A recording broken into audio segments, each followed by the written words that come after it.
In this tutorial series, I'll show you how to create game VFX inside RPG Maker MZ. This video will introduce you to the Hendrix Particles Builder Plugin interface, which is essential for creating game VFX. In case you don't have the plugin yet, please visit sanghendrix.itch.io and get it there. After enabling the plugin, playtest your game, hover your mouse in bottom right area and click on the wand icon to open the Particles Builder.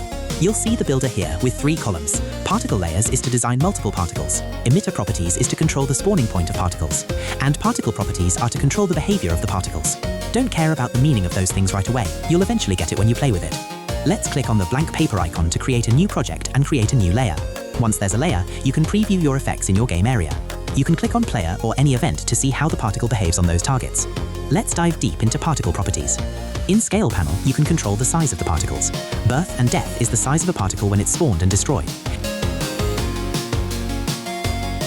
Increase is to scale the particle up or down over time. Wiggle shake the value of scale, creating a shaky effect. Scale X and Y is to control the size of the particle sprite.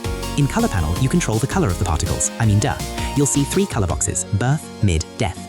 Basically, this is like the color for each cycle of life, when being born, living, and dying. You can also adjust the opacity in the alpha.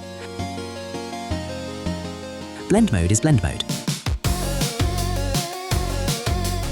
Now in Speed panel, this is where you control the movement speed of a particle. Min and max are the minimum speed and maximum speed. Increase, if positive value, will speed up the speed over time. If negative, it slows down. Wiggle will shake the value of speed up and down.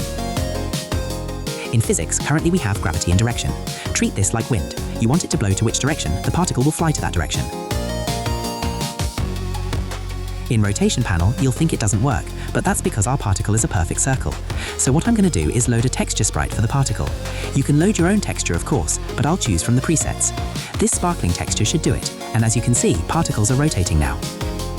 The settings in here share the similar logic to previous panels. Play with them until you get the desired rotation. Direction panel controls the movement path of your particles. Min and max are the degree your particle is allowed to move to. If min is 0 and max is 360, your particle is allowed to move in full circle. The increase will make your particle spin, and wiggle will add a wavy movement. Life panel control how long your particle stays alive. Let's switch to emitter properties.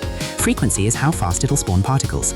Increase particle amount to increase the amount of particles being spawned. Max particles is a cap that will help with performance. If it's 1000, there won't be a 1001 particle. Pre-spawn is something that I'll introduce in next video so it's easier to understand. In Spawn Type panel, you can control the shape of your emitter. You can make it a point, a circle, a ring, etc.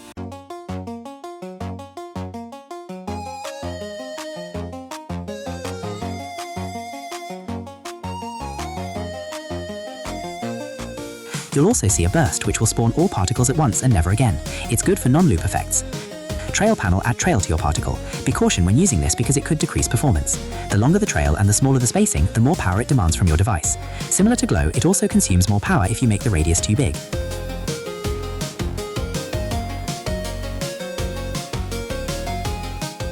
In particle layers, we have some basic control like visibility, duplicate layer, and delete. Up here, you'll see a screen toggle. If you switch it on, the effect will stay on screen. If it's off, it sticks to map coordination.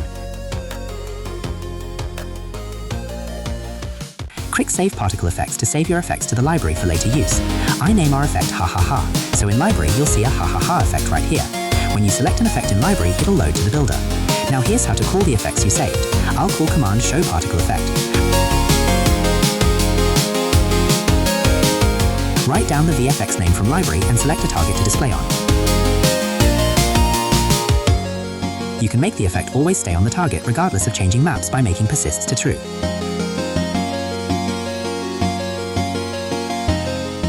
Now you'll see your effect playing. With that, you've completed learning the interface of Hendrix Particles Builder. This tutorial is very important for our next tutorials, which I'll show you how to create actual usable effects. Have a great day and see you in the next video.